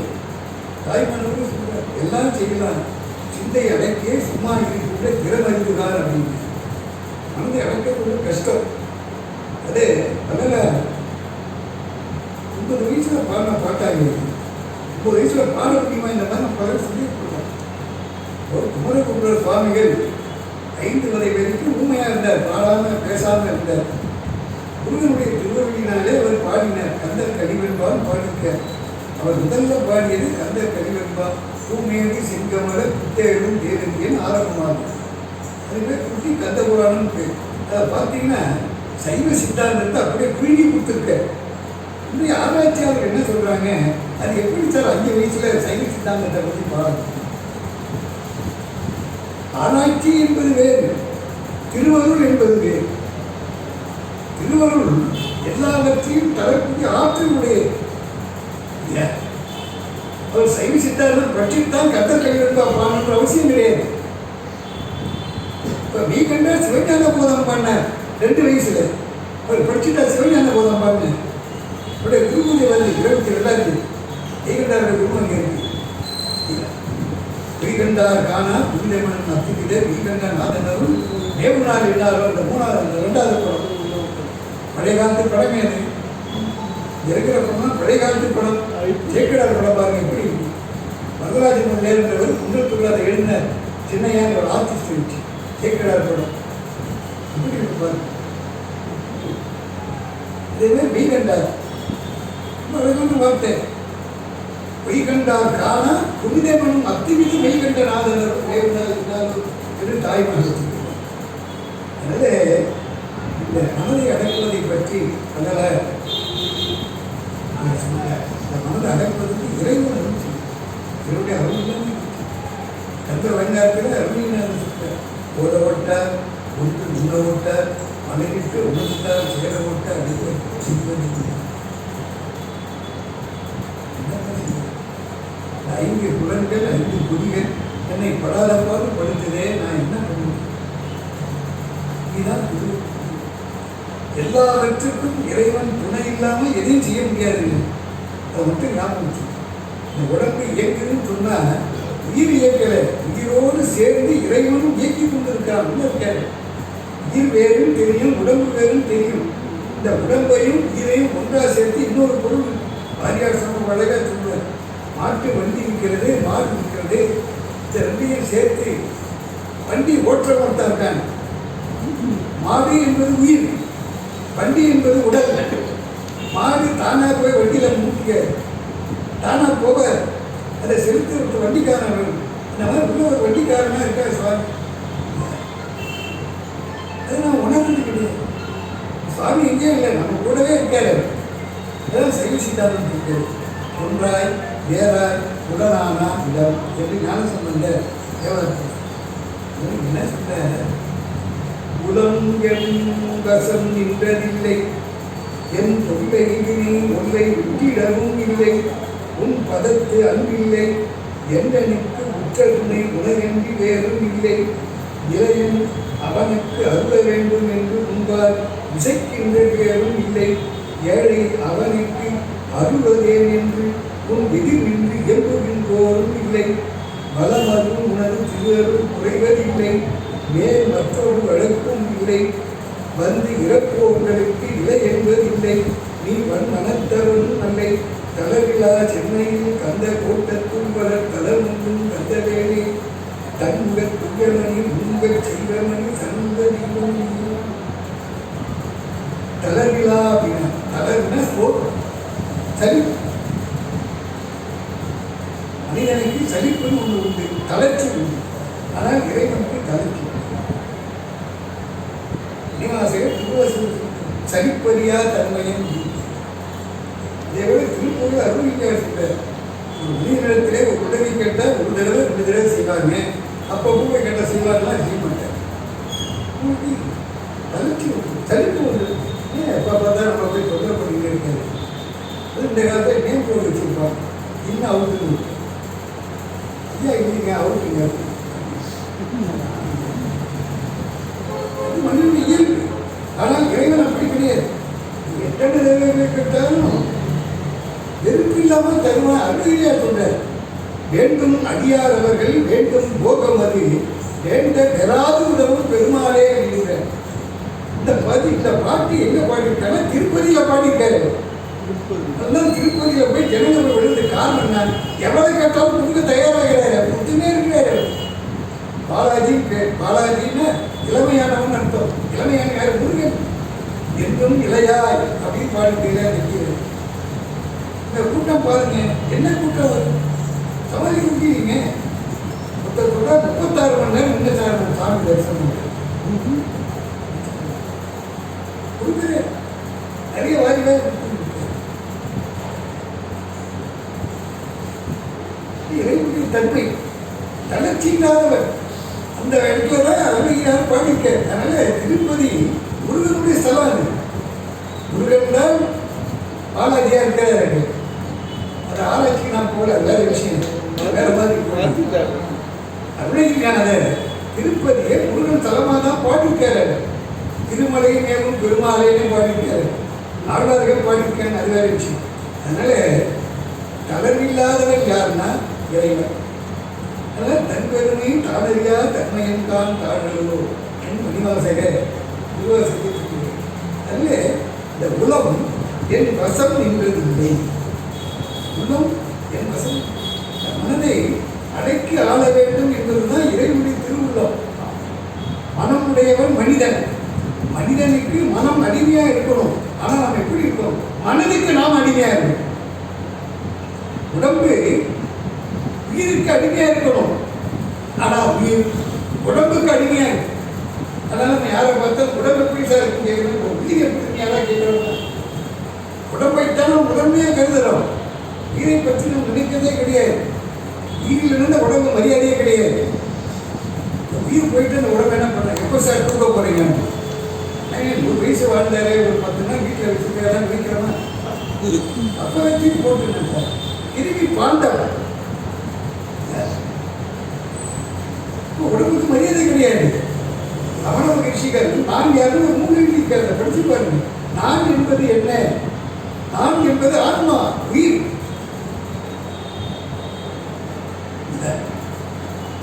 அருமையான நூல்கள்லாம் இருக்கிற பெரியவர்கள் நமக்கு நிறைய சொல்லியிருக்காங்க.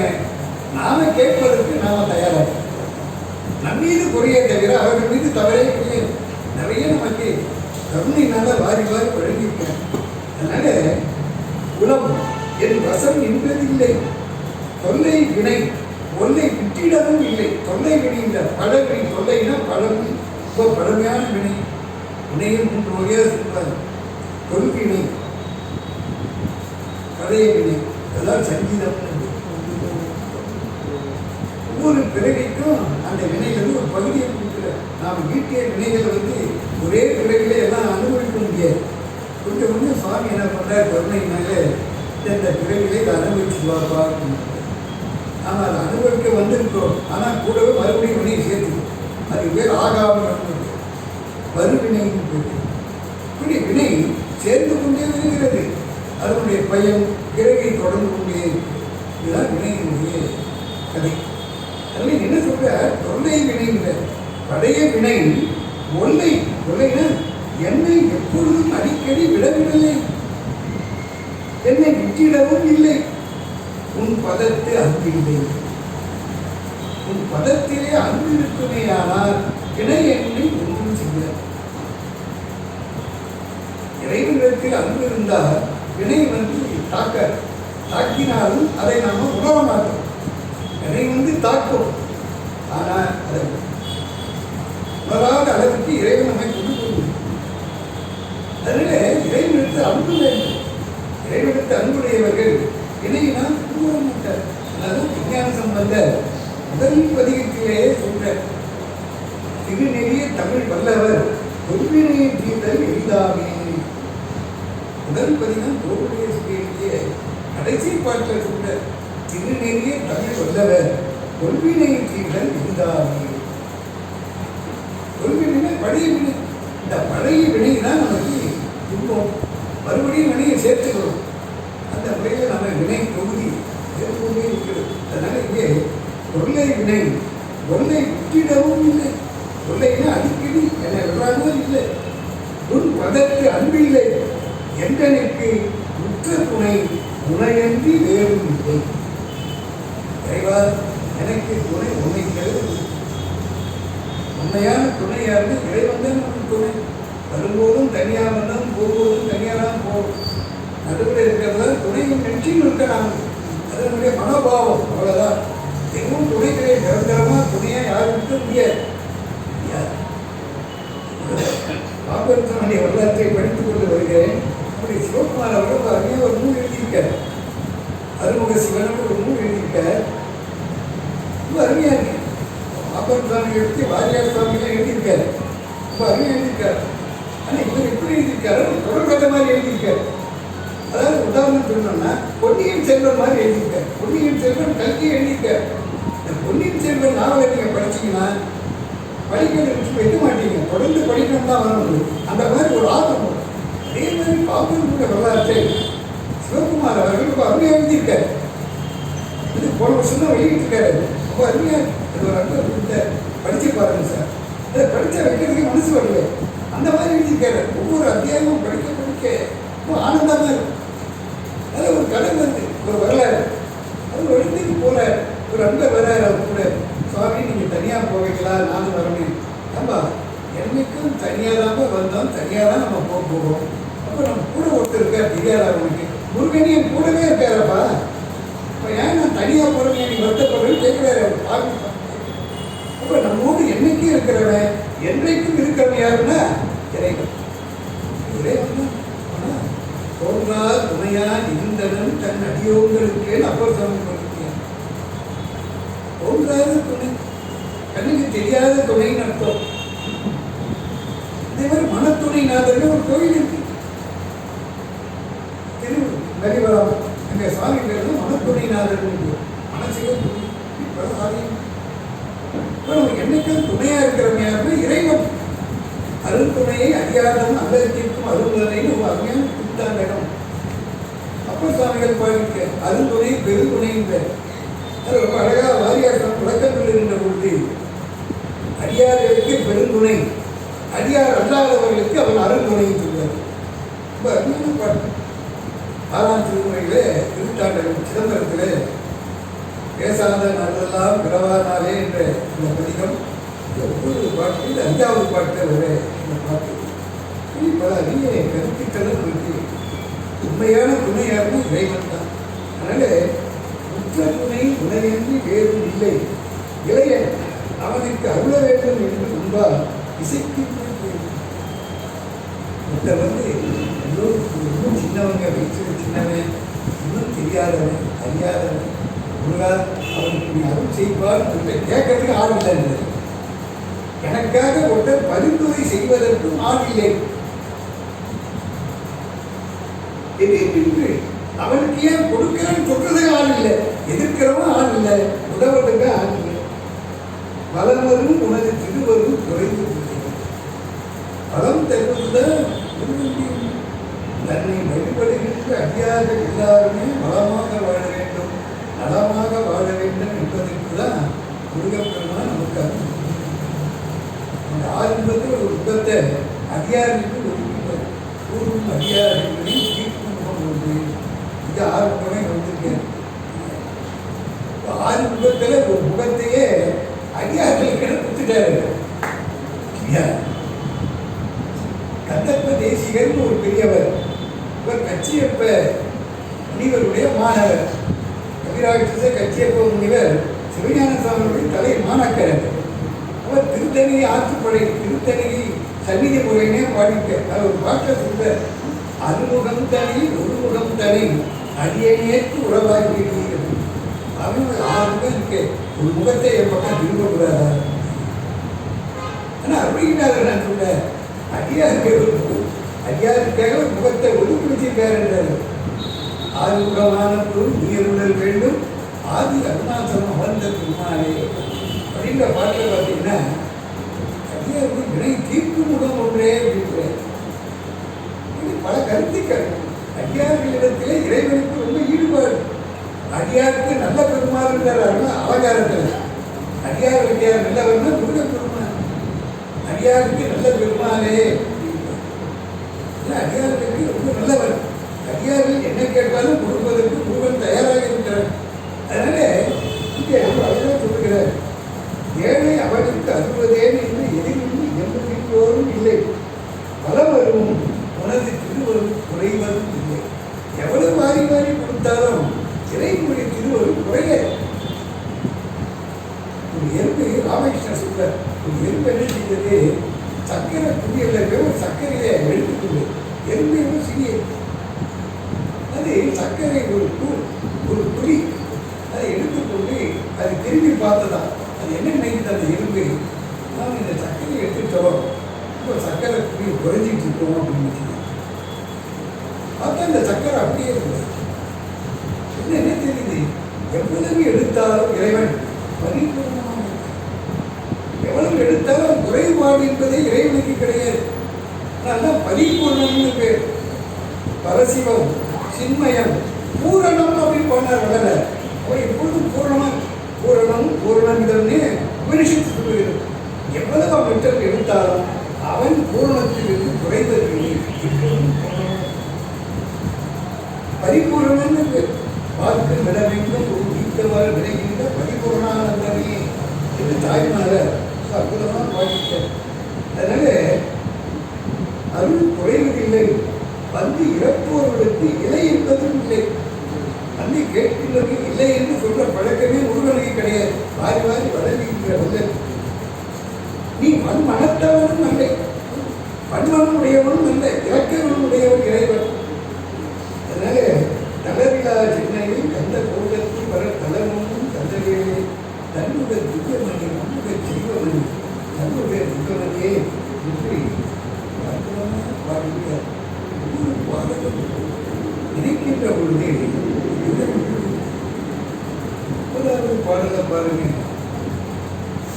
வெற்றிக்கும் வெற்றிக்கின்ற அமுதமே வெற்றிக்கும் தானாகி இதயத்தே கூடி தித்திக்கும் ஆனந்த தேனே பராபரமே தாய்மொழி.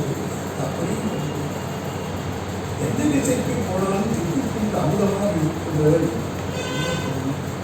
கடைசி பாடல்ல நான் கொண்ட விரதம் என் அடியலால் விரதன்மை நாடாமையார். கடைசி பாடலில் விரதம் என்பதற்கு ஒரு அர்த்தம் சொல்றார்.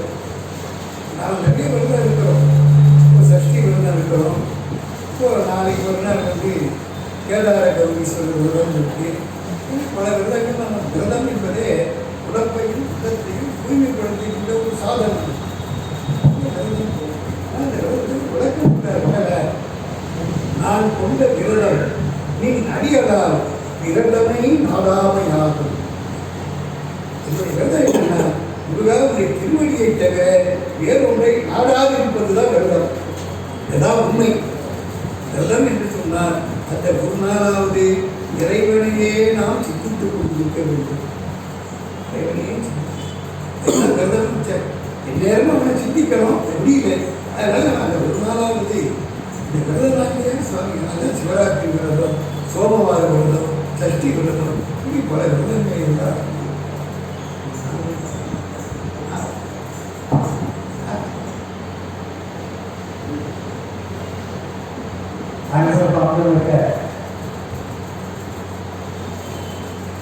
இச்சபைக்கு தலையை தாக்கி நடத்தி கொண்டிருக்கக்கூடிய பெரியவர்களே, 3 வருடங்களாக தொடர்ந்து மாதம் ஞாயிற்றுக்கிழமை தோறும்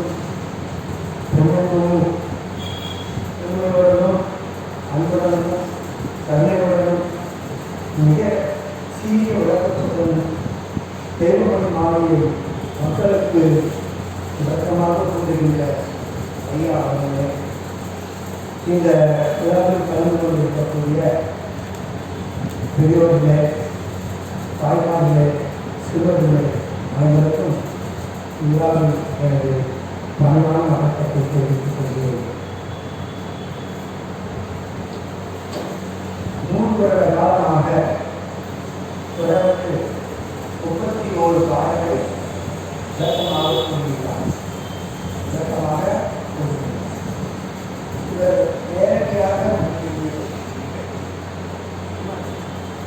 நேரடியாக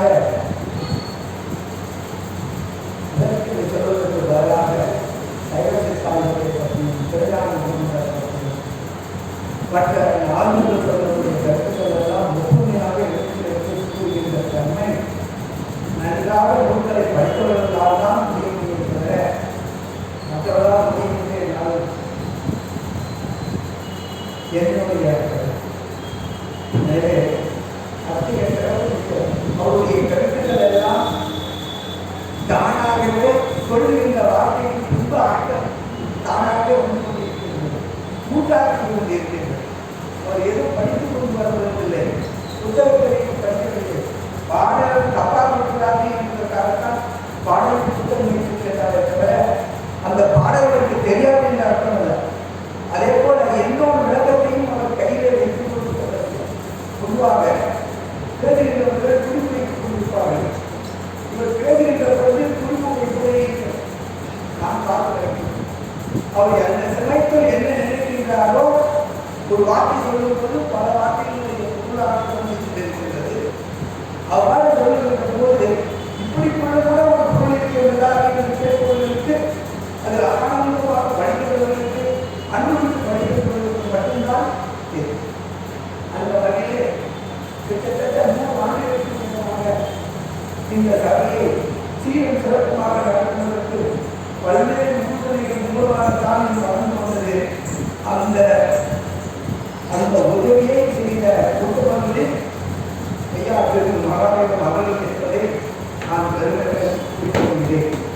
அடுத்தபடியாக அந்த சபையை சீரும் சிறப்புமாக மறுபடியாலும் சரி செய்திருந்தாலும் சரி இங்கே ஒரு ஆன்மீகம் என்று சொல்லுகிறார்கள்.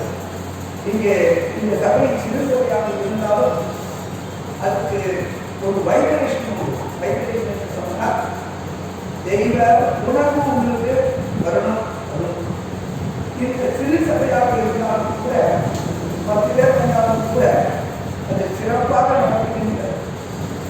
நடக்கின்ற இயல்பு ஐயா அவர்கள் அவர் குடும்பத்திற்கும் ஐயா அவர்கள் காலத்திற்கு கூறி இதுவாக தொடர்ந்து தேவடியார் திரு ஜெய மகாதேவன் அவர்களுக்கும் அவர் உடல்நலம் சரியில்லை என்ற காரணத்தால் நான் 51வது பாடலை முடித்துக் கொள்கிறேன் என்று சொல்கிறார்.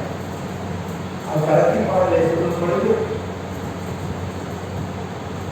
அது விளக்கம் சொல்லிக் கொண்டிருக்கிறார். இது சிறப்பு செய்த பிறகு அதை தொடர்பாக பார்ப்பதற்கு நன்றி கூறுகிறேன். அடுத்ததாக இந்த வகையை சிறப்பு செய்வதற்காக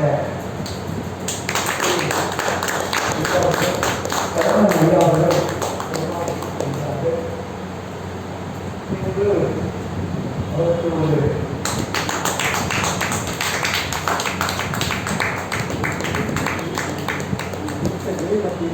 சிறந்த அன்பளிப்பானது அவருடைய கருத்து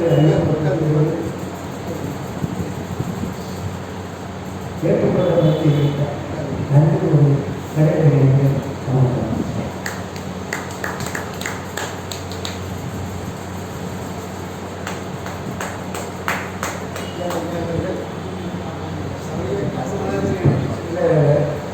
அவருடைய உடல்நலத்தையும் கொடுத்தாரு.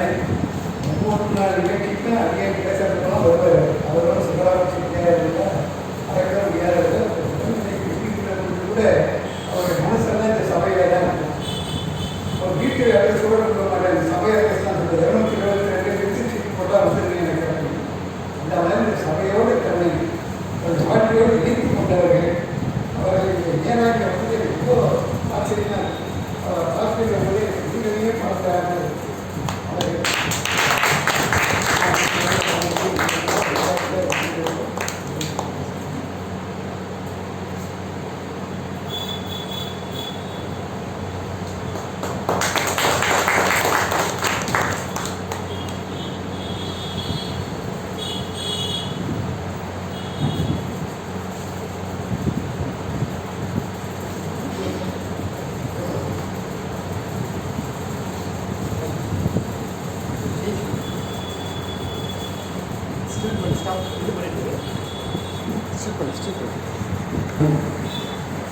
இந்த நல் விரதமாம் கனியை இன்மை எனும் ஒரு குட்ட நாய் வந்து கவி அங்கோ தான் கொண்டு போவதில் என் செய்வேன் தளராம என்னும் தனி கொண்டு அடிக்கவோ வழியிலே இடியனே தன்னுடன் பார்த்தருவர் வான் கொண்ட தில்லந்த வாரியே மிகு கருணை மழை கொண்டலே வந்தலே என் திரு கண்மணியே என் இன்பமே மகிழேறு மாணிக்கமே தான் கொண்ட சென்னையில் கண்ட கூட்டத்தும் பல தலமொன்றும் கண்ட வேலே தன்னுடன் புயமணி உன்னுடன் செல்வமணி தன்னுடன் மணியே என்று 31வது பாடல எதனம் என்றால் இப்படி இருக்கிறோம். அந்த எதனத்தை பாதிக்கக்கூடியது எதுன்னா இன்மை என்னும் ஒரு குட்டனாய். உண்மைனா வறுமை. இந்த வறுமை இருக்க எதையும் ஈடுபட வைக்க இந்த வறுமை ரொம்ப கொடுமையானது. அதனால தான் அவைய குருவிடத்தில் என்ன சொன்னாங்க, கொடிது வறுமை கொடிதுன்னாங்க. விஷம் கொடிதுன்னு சொல்லல. இப்ப விஷத்தை விட கொடிது எதுன்னா வறுமை. அதிலையும் அதனிடம் கொடிது இளமையில் வறுமைனாங்க. வறுமையில் இருக்கிறவங்க தான் எவ்வளவு வேதனைப்படுகிறார்கள் என்பதை நம்ம இரண்டைத்தான் பாவின்னு சொல்ற. பாவின்னு பேர் இருக்கக்கூடாது பட்டினத்தார். பாவின்னு பேர் இருக்காதப்பா இந்த உலகத்தில். காயமோடு ஆவியோடு காயம் அடிந்தாலும் மேதினியில் பாவி என்ற நாமும் படையாதே அப்படின்றார் பட்டத்தை. பாவியின் பேர் இருக்கக்கூடாது என்றார். ஆனால் வள்ளுவர் இரண்டை பாவின்னு சொன்னார். ஒன்று பொறாமை, அழுக்காது எனும் ஒரு பாவியினர். இன்னொன்று வறுமை இன்மை எனும் ஒரு பாவி அப்படின்னார். இந்த ரெண்டுமே பாவத்தை பாவம் செய்ய வைப்பது. வறுமைன்றது எவ்வளவு கஷ்டன்றது அனுபவிச்சு தான் தெரியும். எவ்வளவு கஷ்டம் அப்படின்னு இந்த வாழ்க்கையில ரொம்ப முழுமையானது. இன்மையிலும் ஒரு பாவின்னு அப்படின்னா அனுமதியை விட சொல்ற. வடிவும் தனமும் மனமும் குணமும் குடிக்கும் குலமும் குடி போட்டியவா அடி அந்தவிழா அதிர்வேல் அரசே விடி என்று ஒரு பாவி வெளிப்படுமே என்ற அவரும் வறுமையை பாவி என்ற அருணகிரிநாதர் என்ற அனுமதியை சொல்ற. அதனால இந்த வறுமை என்பது இல்லாமல் வாழணும். வறுமை இல்லாமல் வாழக்கூடிய ஆற்றல் இறைவன் ஒருவனுக்கு தான். ஆனால் இறைவனை நாம் எப்பொழுதும் மறவாமல் துதித்துக் கொண்டே இருந்தார். அவருடைய அலங்காரத்தை சொல்ல முருகனுடைய நாமத்தை யாரெல்லாம் கொள்கின்றார்களோ அவனுக்கு பிறவி இல்லை என்ன, அதோடு மட்டுமல்ல வறுமையும் இல்லை என்ற முடியா பிறவி கடலில் புக முழுதும் கெடுக்கு முடியா படியில் விடமப்பட வெற்றிவேல் பெருமான் அடியாருக்கு நல்ல பெருமான் அவுணர் புலமடங்க பொடியாக்கிய பெருமான் திருநாமம் புகழ்பவரே அப்படின்னு கட்டளைங்க. அவருடைய திருநாமத்தை யாரெல்லாம் சொல்லிக்கொண்டே இருக்கிறார்களோ அவர்களுக்கு வறுமை என்பது இல்லை, பிறவி என்பது கிடையாது. அந்த வறுமைக்கு ஒரு அடைமொழி கொடுக்கிறார். முழுதும் கெடுக்கும் விடியினர், முழுதையும் அடிக்கக்கூடிய ஆற்றல் வறுமைக்கு உண்டு. அதான் ஒரே வார்த்தை சொல்றாங்க, பசி வந்தடில் 10 பாகத்தும் சொல்றாங்க. அதனால பசி இல்லாமல் வாழணும். பசி இருக்கிறவங்களுக்கு அன்னம் கொடுக்கணும். முதல்ல ஜீவகாரணி ஒழுக்கத்தை நிறைய பற்றி சொல்றாரு. முதல்ல மாதிரி இந்த பசியை பற்றி யாரும் எழுதலை. பசினா என்னென்ன ஜீவகாரணி ஒழுக்கத்தை படிச்சு பாருங்க. இந்த பசி வந்தால் இந்த உடம்பு உள்ளே நரம்புகள்லாம் போயிடுது, ஆற்றல் போயிடுது, எல்லாம் போயிடுது. அதை ரொம்ப அழகாக விவரிச்சிருக்காரு. நீங்கள் படித்து பார்க்கணும். அவன் எதுவும் படிக்கிறது கிடையாது. நமக்கு டிவி பார்க்கறதுக்கு நேரம் இல்லைங்க இல்லையா? ஒரு நாளைக்கு 3 படம் போடுறான், இன்னைக்கு 3 படம் போடுறான், நாளைக்கு 3 படம் போடுறான், நாளைக்கு 3 படம் போடுறான். ஒரு சேனல் இப்போ 38,000 சேனல் இருக்கு. 3000 சேனலில் 3 பெருக்கி எத்தனை படம் போடுவான்னு பாருங்க. நம்முடைய மக்களுடைய மனநிலை எப்படி இருக்குன்னா சினிமாவிலேயே தான். சினிமாவை தாண்டி போகலை, சின்ன திரையிலே இருக்கிறோம். பெருந்திரையை விட விட்டுட்டாம சின்ன திரையை பிடிச்சிக்கிறாங்க கெட்டிங்க. அதனால தான் திரை நீக்கிறாதான் ஜோதி தரிசனம். இந்த திரை என்பது மாயை. இந்த மாயை வந்து மாயை என்னும் திரையை நீக்கி யாரே என்னை அறிய வந்தார் அப்படின்னு தாய்மன்னர் கேட்கிறார். இந்த மாயை என்பதை விட்டு நாமெல்லாம் இறைவனை அனுபவிக்க வேண்டும். அதற்கு வள்ளலாருடைய அருள் பாடல்கள் அருமையாக நமக்கு துணை செய்து. அதில் இந்த திருமணி மாலை மிக அற்புதமான நூல். இந்த கருத்து இன்னொன்று பாட்டிருக்காருங்க, கந்தர் சரணம் பற்றி. அதை இந்த கோயிலில் கந்தகோட்டத்தில் கல்வெட்டிலே பதிப்பிச்சிருக்காங்க. அருளார் அமுதே சரணம் சரணம், அழகா அமலா சரணம் சரணம், அருளாய் இணையார் கவிதா சரணம், பொன்னே மணியே சரணம் சரணம், மருளார் கரியாய் சரணம் சரணம், மகிழ்வாகரணே சரணம் சரணம், கருணாலயனே சரணம் சரணம், கந்தா சரணம் சரணம். திருமணி மாலை கந்த சரணம் 10 பாடல்கள். சரணம் சரணம் 3 தடவை ஒரு சரணம்னா திருவடின்னு அர்த்தம், இன்னொன்று சரணம்னா சரணாகதின்னு அர்த்தம். அவன் திருவடியை நாம் கெட்டியாக பிடிச்சிக்கணும். ரொம்ப எளிமையான பாடல்கள். இதெல்லாம் பாடி கொடுத்துருக்காரு. 9 வயசுல பாடின பாட்டுங்கிறது அவன் 90 வயசு நம்மளால பாட முடியல. பாடினதே பாட முடியல நம்மளால. இல்லையா? நாம எங்க புதுசா பாடு அருளாளர்கள் பாடின பாட்டு நம்ம பாட தயாராக இல்லை. அதனால அந்த கூட்டத்தில் அருமையான 2 பாடல்களை பாடிக்கார் சாமி.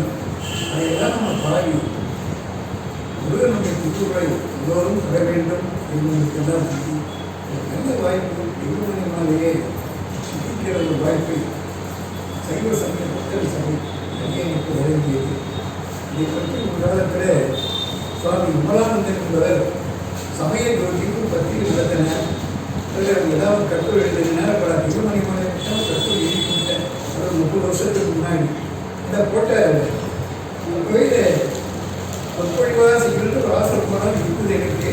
அந்த நேரத்தில் திருமணி மாலை தொடரலாமே பல நூல்களை பற்றி இங்கே பேசியிருக்கிறேன்.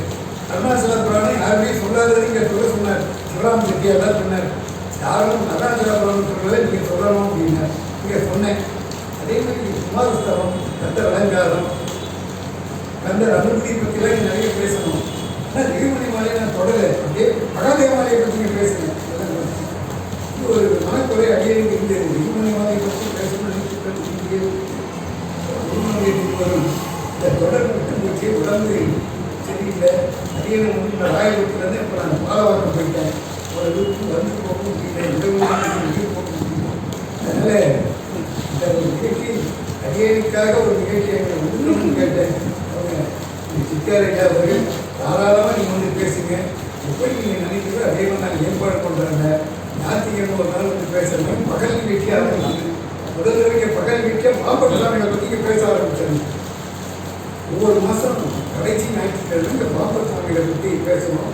அந்த நிகழ்ச்சி ஆரம்பிக்கின்ற பொழுது மகாதேவ முதலத்தின் தலைவர் சதானந்த ஐயா அவர்கள், டாக்டர் விஸ்வேஸ்வரன் அவர்கள், இப்படி பாம்பரடியார்களும் இங்கே சேர்ந்து ரொம்ப அருமையாக அதை ஆரம்பித்தோம். அதை தொடர்ந்து நடத்துகிற சில வருஷங்கள் கூட முடியல.